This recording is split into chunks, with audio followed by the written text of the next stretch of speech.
first deployment, there was a lot of chaos getting ready. At the last minute, we went to southwest Baghdad, Fob Falcon. With us being in Baghdad, last deployment, we were, I mean, you know, we were in firefights frequently.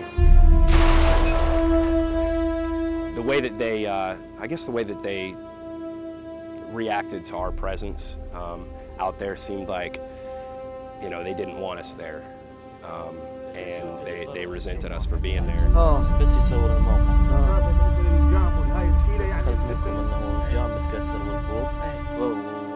When we initially got there, our whole job, I could say we were almost there to shake things up. We were there to end what was an unstable situation in the country. They got us there, put us at Rustamaya, and from that point on, we went into an extremely kinetic fight. We were out there every day,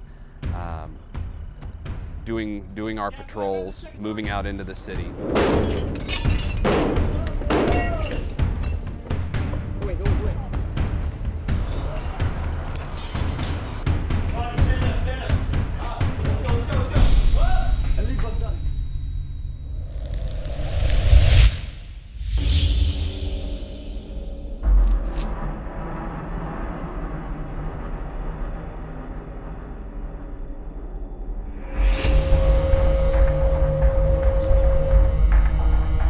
Did some exercises called Dragonfire East, Dragonfire West, and that cleaned out a lot of insurgents out of the Dura market. The AQIZ had took over that place for the last year or two, and we cleaned that out, and also they stopped a lot of fuel, illegal fuel on the gas, and I could tell it was starting to get better. Y'all played this? We did some operations where we put up a lot of T-walls, separating areas of Dura. Some of the neighborhoods there because of the high threat levels and the sectarian violence that was going on. We also conducted major clearing operations. It was geared towards establishing security so that the infrastructure could be rebuilt. They were basically moving into a building and taking it over and running security out of that area. The oil drop theory, if you drop that unit in there and let their effect expand over the neighborhood, then you secure that neighborhood. Then you use that security to train the soldiers and the police, the Iraqi police. But the other mission was we had to establish enough security in the area to allow us to do that.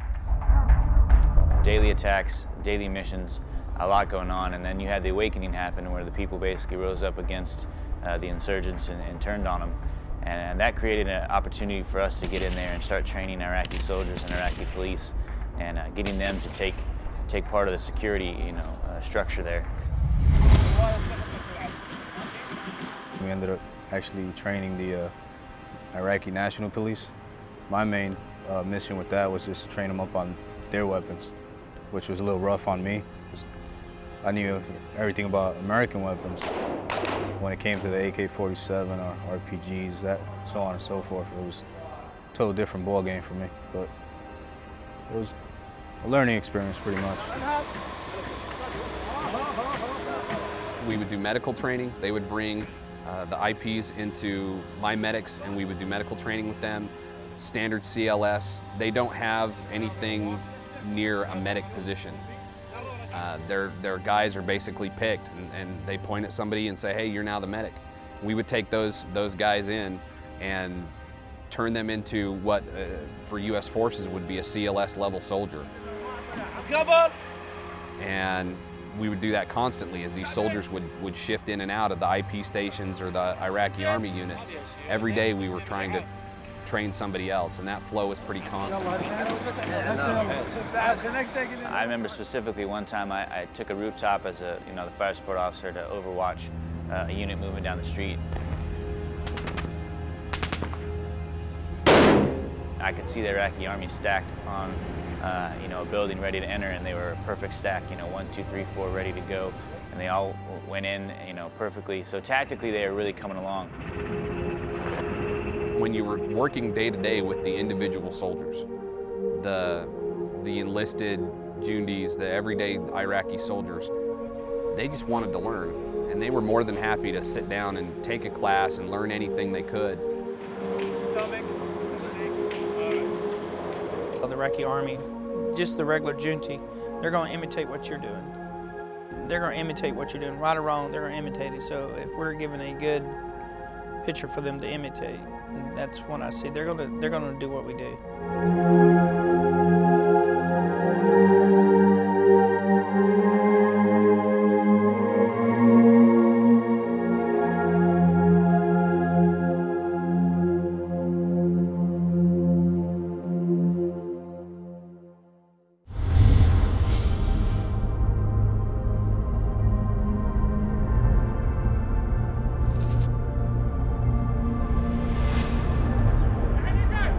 At first, it was difficult to kind of get used to, because last time it seemed like they were untrained, and we did most of it. They were kind of along for the ride last time. They were observing a lot of what we were doing. Now to have them take charge and do everything, it's taken a while to get used to, but I have confidence in them as far as their abilities are concerned with being able to take over these areas and just monitor, day-to-day things out here.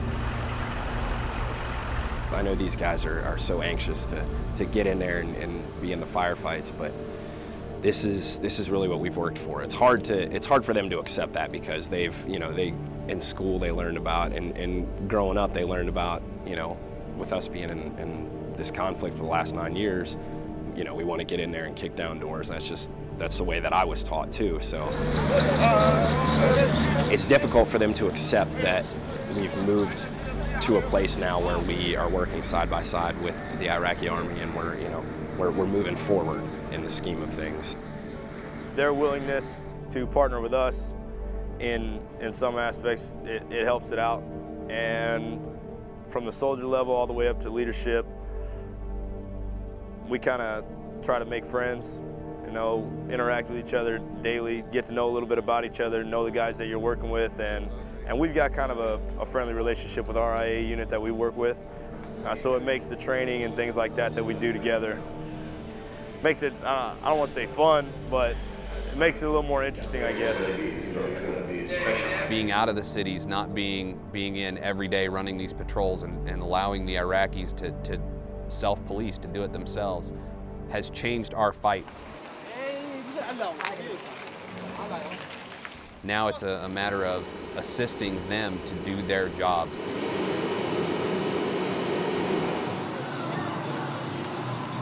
Now they're in the lead. Now it's helping us do our missions. They are planning and executing missions on their own, or with limited support from us, and that's the biggest change I've seen from Surge to now. We work a lot more with the IA, and we turn a lot more operations over to them. And the information that we share between us and the IA is a lot more than what we shared the last deployment. Remember that you're an ambassador for the United States. I mean, as a private all the way up through lieutenant, captain, and higher, remember that you're an ambassador for your country, and you might be the only representative that a Iraqi army, Iraqi police, or that 12-year-old boy gets to see from the American public. And he might take that view of you as what he sees as America as a whole. So you have to remember that, and it's a very large responsibility for a young soldier to have, but it's something they need to understand before they make the mistake of putting the wrong foot forward. Go ahead and get your first team set up, and I'll get my first team set up. Partnership important to Iraq because it gives credibility to the government and stability to ISF, and I think that's what they need. They need their people to believe in their government and the fact that there are people here who are working for them inside the country.